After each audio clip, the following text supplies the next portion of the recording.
Well, greetings. Not a long intro today because we've got a little bit of a walk ahead of us, and we're actually going to put in the footwork so you can see what is necessary to get to where we're going, because most of you will not have the type of vehicle that we have. So we thought we'd actually do the walk-in with you and let you experience that as well as a part of the vlog. We are just below Jeannette, that being Jeannette over there. That would be above the airport. We are directly at the end of the runway at the Grantley Adams Airport. So that gives you a landmark of where we are. Notice how far we're parked away from the fencing, and that is because it's a requirement that's stated all along the fencing as well. We will show you that. We were just on the way down here, and then we said, you know what, let's do the walk-in, because that way then you can actually experience what you're going to have to do, because you can drive in a car across to where we're parked. There are multiple little cart roads. If it's wet, you're going to have a problem. However, in general, there's nothing that's going to touch you underneath your vehicle if you spawn correctly, and if you have to negotiate to get over like the middle hump or something. See this grass along the middle, it looks innocent and stuff. However, like on the ridge we were on earlier on, we were there live today, which is on the lower section of Paragon Cliff, underneath the grass are little coral heads such as these sticking up. You may not know they're there, so they can claim the center of your car, especially if you get more indentation on either side here when it starts to get soft and wet again. So that is something just to be wary of. If you have a 4x4, you can get down in here. I wouldn't come down in here unless and now it's not a joyride, because it's off the track, goes into isolated area. Not so. We'll show you a couple of little things just to be wary of if you are venturing this way down 4x4. We'll show you a couple of things as well. There are many ways to get a lower elevation here at Paragon. You can get at it from Long Beach, where the old former Long Beach Hotel used to be. You can get at it if you come through just below the Defence Force. There's a section out there just after you come up along the side of the runway, fencing. There's a way down as well. That is definitely 4x4, Long Beach 4x4, because like I said, there's a lot of rising in the center of the cart roads because of the wet and vehicles going through them. So you were probably ground off in quite a few areas. There are also some puddles of mud and water in there as well that we went through. So of course the water wagon is going to go through it. It's designed to go through stuff like that, but not every vehicle is designed to go through stuff like that, and therefore exercise with caution, or you might find yourself in some serious trouble out here with nowhere to get any help from except for via calling an agency in to help you. Alright, so overlooking here from here, there's also another reason for us doing this from up here. We don't like to chop up, we'd rather do the walkthrough with you. This is the lower section of Paragon Cliffs. It is windy conditions today, we're aware of that. However, this is also painting you understanding that every day in Barbados is not calm and beautiful as though it may be portrayed in some magazines and stuff. You get rainy days and you get windy days, etc., etc. This is one of those windy days. Hopefully we're able to shield it enough with the hat and with the dead cat mic we have on it. All right, we're going to take you down there. However, I just want to show you from here other things and make use of landmarks as well. We've done out here with live vlogs wherever there has been a signal. We've done across there numerous times, just walking and, well, driving really. Right up at the point there, the furthest point you see in this place is called Salt Cave. You can actually see the cave from here, center of camera now, right? You'll see it there in the actual thing. It's not a huge cave, but that's called Salt Cave. Beyond that is Green Point, and then you go into Ocean City, which is in St. Philip, and you work your way around from there over to Foul Bay, etc. But years gone by, it was easy to drive all along these roads here on the inside section and go down the side. However, due to just general wear and tear of the road, and also times of not usage and stuff, but mainly wear and tear on the road, because this is under the Defence Force who regularly train and come through here with their equipment. So you will find that you can no longer drive straight through. I have a beast machine, and yes, we can get through, but there's one area that if you just have a normal 4x4 without the lifts and stuff, there's one area just above the actual shooting range that actually goes up a little hill, which has in the middle of that hill a lot of coral heads, which can do some serious damage to your undercarriage and stuff. Ours gets over it, but barely. So anything like a normal SUV and thing is going to have problems and probably hit underneath the carriage itself and burst the sump or something. So stay away from that. Second issue that we are not driving through, and that is because it is so, to us, so strange. There's a precarious angle just after that again, still coming towards the guns coming from Bridgetown side, that goes off at a very bad canter.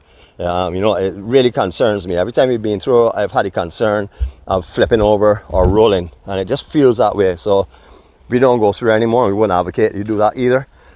This is something to watch when you come out here. The original pipes for the chain link fence were here where they're being moved in. You'll come across here, hit that your side wall, pow. That's the end of that tire for sure. So another thing you need to keep your eyes on, as you notice, I don't know, but it drops, no, I don't know if you notice, but it drops off pretty quickly here. So you don't want to go too far inside of there for sure. But you need to avoid that because you will most definitely get a bloat tire if you hit that for sure on the side wall. So this is Grantley Adams Airport. Nothing taking off or landing at this present time. It is extremely hot here in Barbados, and just to give you a time check again, it is now 1:20 and it is on the 9th of October. So that's the date today. Gives you an indication of why the sun is where it is. Everything else, anything that's atmosphere or to do with this time of the year, you'll understand why the lushness of out here rather than being a little more dry and barren as it was closer into summer. Stuff like that is, you know, you will notice it quite easily.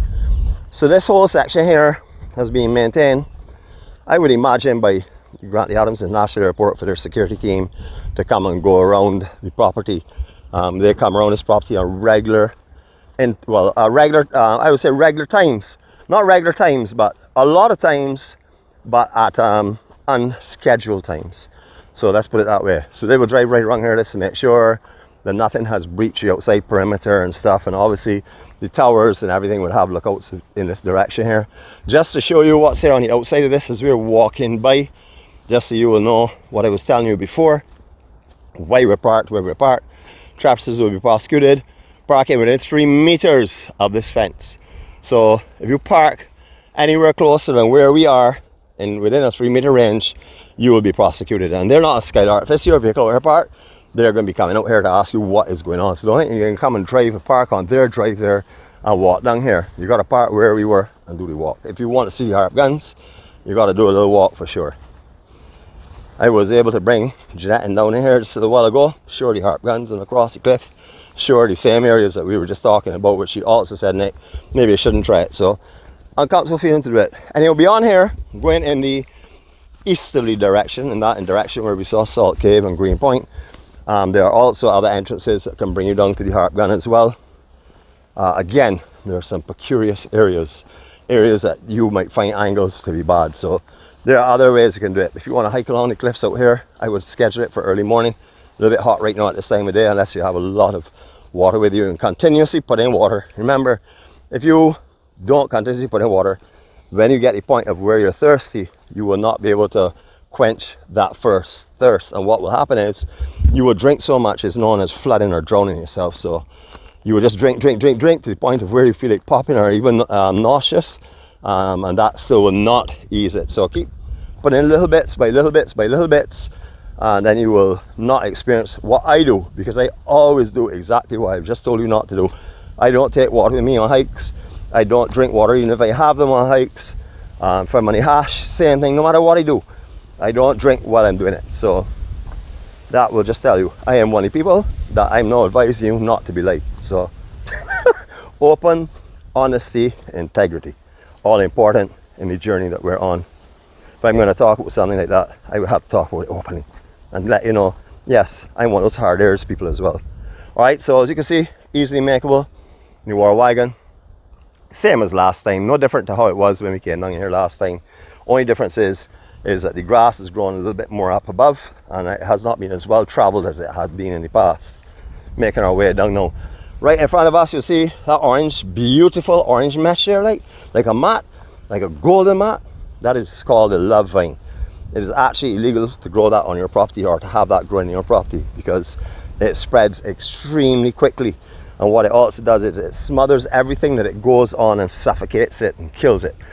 Kills it from light. You can see all the bush under here. Everything underneath that there is dying. You can see all the leaves brown, and you can see how it's spreading its way across the green. All that will be killed. This is called the love vine. It suffers and suffocates everything under it. I don't know why they would call it a love vine. I think maybe because it gets so attached and it's so affectionate that it steals all the energy. But you got to find a person that is good for your energy, a good match for your energy. I have found mine. So if you haven't, look for one that matches your energy, that your love for them does not stifle them, that they enjoy it and absorb it and want more, same as you as well. It's an amazing thing, quite compatible. All right, on the cliff now, we're almost down the bottom level. Again, we're seeing now come into view Salt Cave. That's up at that furthest point there. In between here and there should be comfortable driving. It shouldn't be any issues. However, as I said before, make a 4x4. At this time of year, we got water sagging around the place. You can't see it, mud in it, deep holes where have actually been dug out from 4x4s that have come through, just waiting to capture your car or your small SUV and turn it into a mess. So be careful. We want to do this walkthrough with you, as our walks and our journeys always are, together side by side. That's what we're going to be doing with you this morning. So this wasn't that far away, so we thought we would come and turn at the same time and have a look at these objects over here that are going to be of some interest to you all. Beautiful. Again, I want to show you this in the cliff area. It's very overgrown. Like last time that Jeannette and myself came here, it was not nearly as well lushed and thick like this here. You know, you could see paths, because there are footpaths that go across with fishermen all through this pasture, but because they're not well traveled at this time of the year, you know, they have actually overgrown and grass has got tall and leaning over them, so you don't really see them too well. But all along this grass section you will find a fisherman's tracks, and you'll also find along the entire ridge, either right on the ridge, on the edge of the cliff itself, or just slightly inset, again another track they would use to go from point A to point B. Alright, now this is just a good thing for you to take note of. When this red flag is up, do not enter this section. That indicates there's live fire going on. Remember, these guys do not just stay up in the firing range. They also have some sonic structures that resemble buildings, and they're training within them. They're below the actual range. So on this level down here, there are a couple of them below which have like a lookout tower and stuff in it. They're also conducting things in that area. So when this flag is up, please stay clear of this area. All right, we should hopefully be able to see everything clearly here, because as you can see, grass is really tall on this side, and this is what we'll be taking and what we'll be seeing right now at the moment. All right, for our main purpose of coming up here today, well, besides to show you this beauty, and I'm going to keep quiet, I'm going to turn back from here so you can hear the peace. Here we go.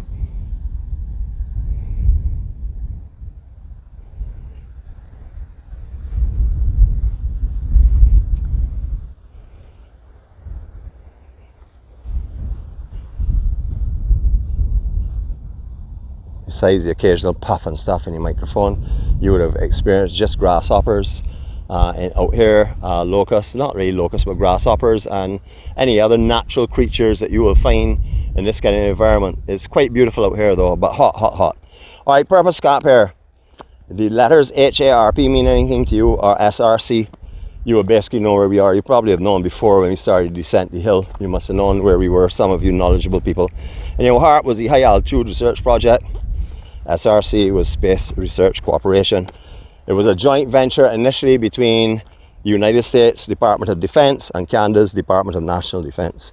It was actually designated to be as a ballistic missile research. So what they used to do, they used to actually do, unlike the other conventional companies that were using rockets to launch into outer space and get different readings and stuff from the atmosphere and stuff.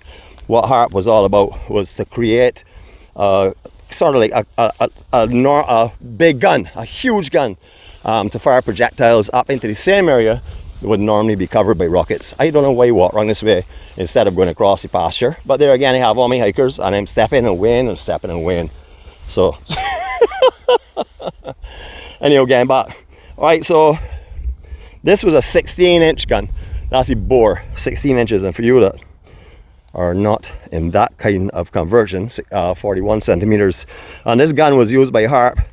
A duplicate of this was built after in Yuma, and that's because they wanted to carry this technology onto American soil and not have it off American soil, etc.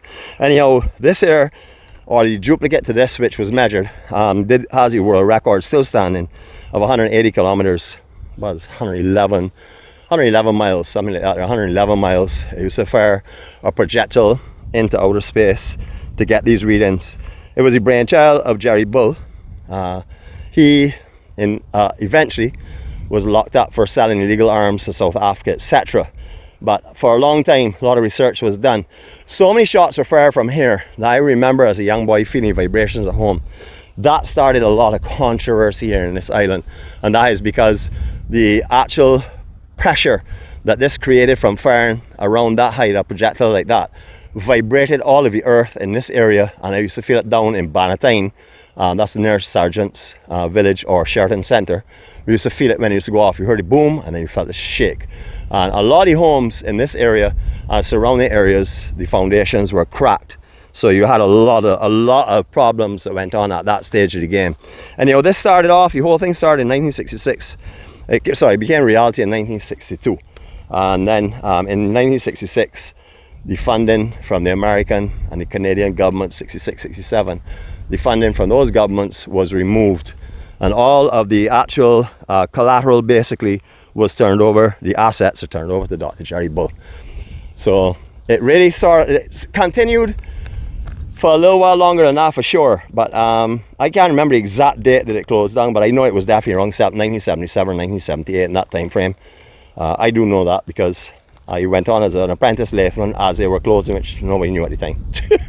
So that was a quick job, one of my quickest jobs that I actually didn't leave. But anyhow, this is the big gun here. What you may not know is there's some rails under it that pulled it back into the hill itself. And they also had bunkers up here. So when the guys were firing and stuff, they used to be able to go into the bunkers when they were actually firing. The command center was down where the Barbados Defence Force is located at HARP Guns.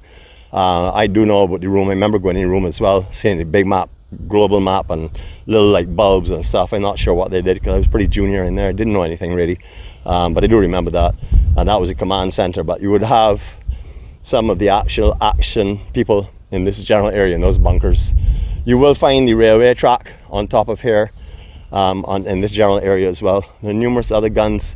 I'm going to go around to them, but we're going to walk our way around first. I want to show you the big gun. Imagine back in 1960s, this in Barbados letting go, and people all down in Christchurch, way down in Christchurch, having effects of it for sure. A lot of vibration. It's in a beautiful area. In those days, the only thing that was here was Sewell Airport, the regional police station or regional police training center, that was here as well, fire station, and pretty much that was it. And of course they had some homes, villages and homes on the cliff a little further down. So anyone in proximity felt this here, as I tell you, I mean in a serious way, a big boom. So after the shutdown, it's just sat here basically and rusted out. As you can see, this is one massive tube, and this is an extension on it as well, because the first part of it, or when it was shorter before the pony extension, it was a bit short, quite a bit shorter, and also it came originally from like a battleship. This is sort of like a battleship tube that was used. All right, I see some crush work up here, so we can go up. I know last time we came down here, we could have picked anywhere to walk up because we could clearly see. Right now, you cannot really see too well.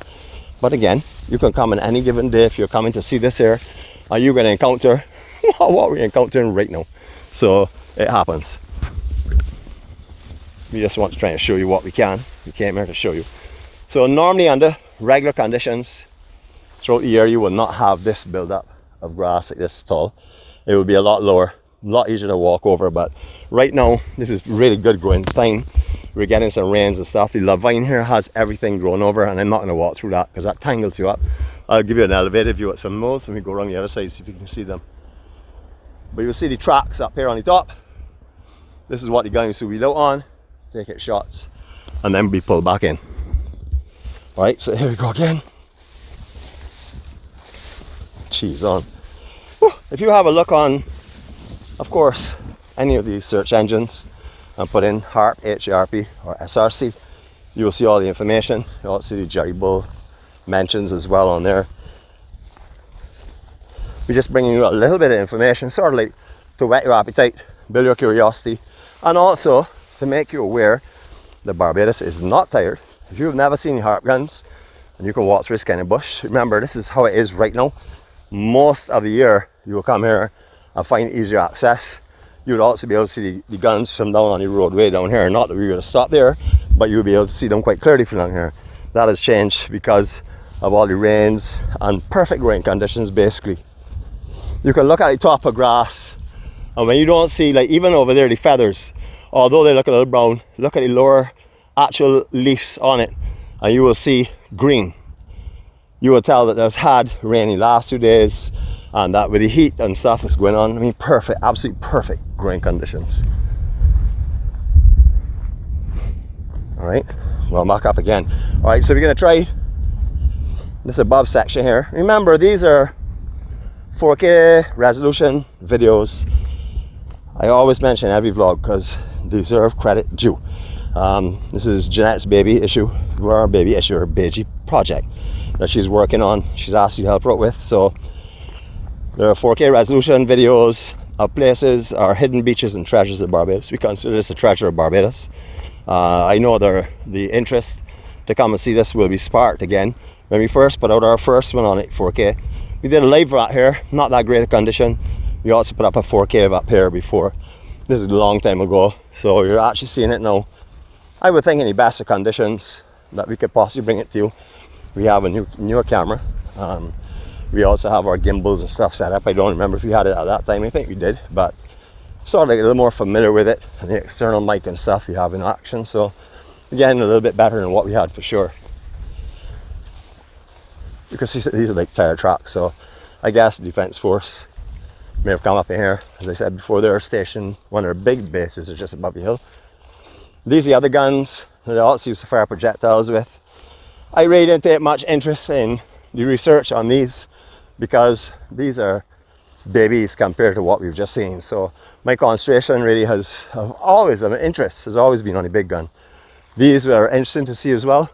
These also fire projectiles. Nothing obviously with the impact or the height or the distance that the other one used to fire. I'll have a look at it. If you're interested in a little bit of history and stuff, quite interesting reading.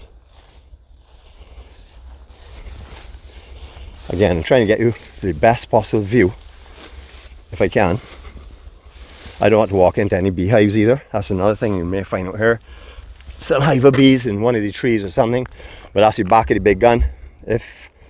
But when that little vine is taken care of, because it has to be taken care of, and also when they clean up a little bit, because the last time we came on here, we went out up in the hill there and watched, but it's very difficult now to see where you're walking. I know for sure there will be some metal and thing laying around here, so I don't want to go and step on them and do any injury to myself. Basically, we've shown you the guns. You can see, not operational, not at all.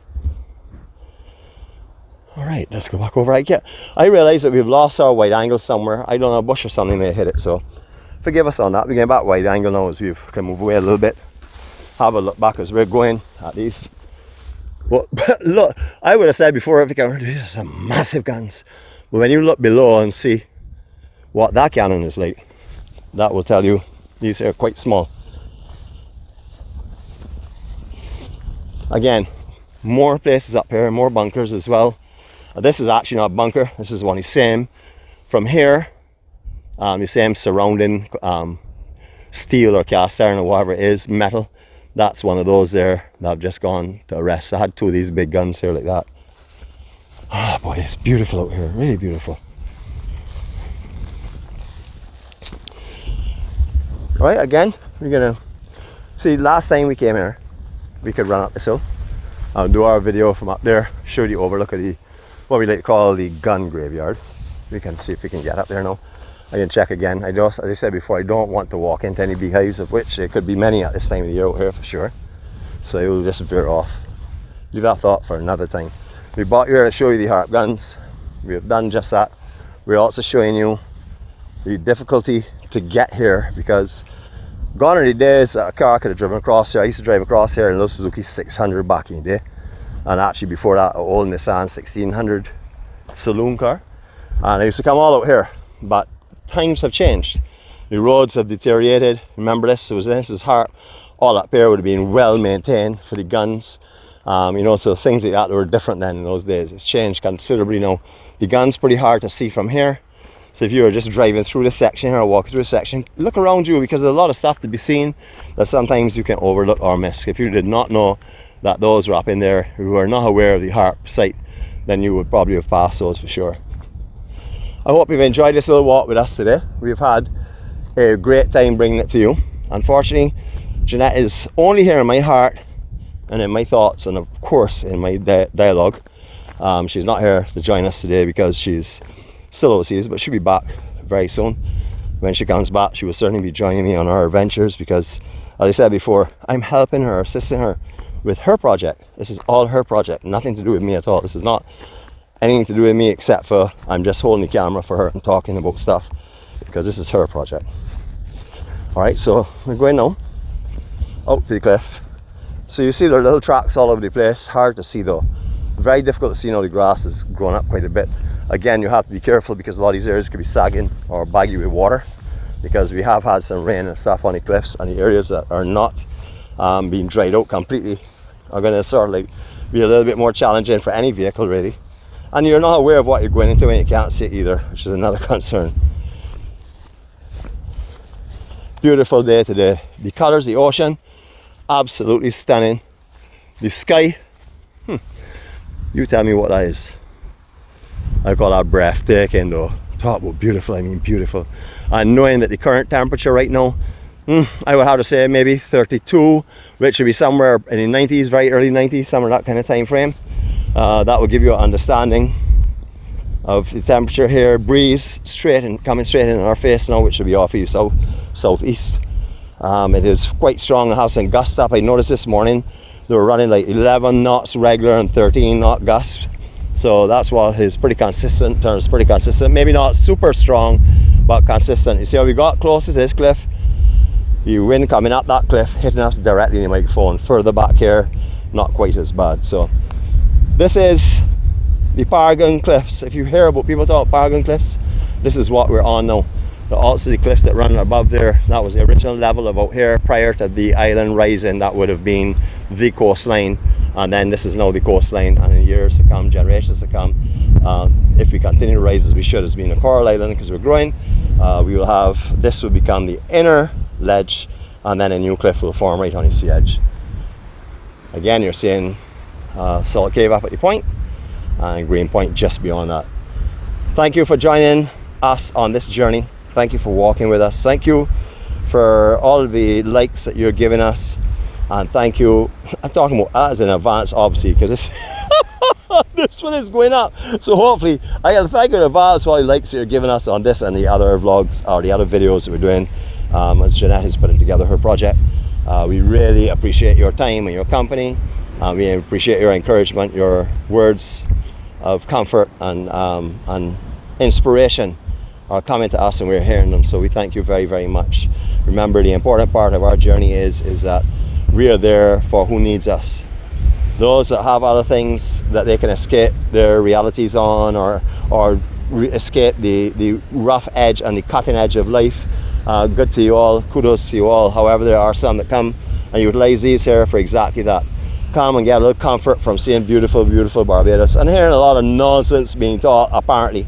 So hopefully you'll be back with us and walk with us. Remember, this is the Journey 246. If you're finding this here, I'm not sure how you would, because it shouldn't just be up in the general public. If it is, remember to subscribe to our channel and activate your alerts for us. We have a lot of live vlogs that we run all the time. You may not be aware of that if you're only viewing these. So come and join us. We enjoy your company. We definitely enjoy walking with you. Thanks again from Journey 246. We love you. Have a blessed day. And remember, share the blessings that have been bestowed on you. If you are feeling great, and you're feeling happy, and you're feeling loved, share them with someone. I'll catch you all later. Love you all.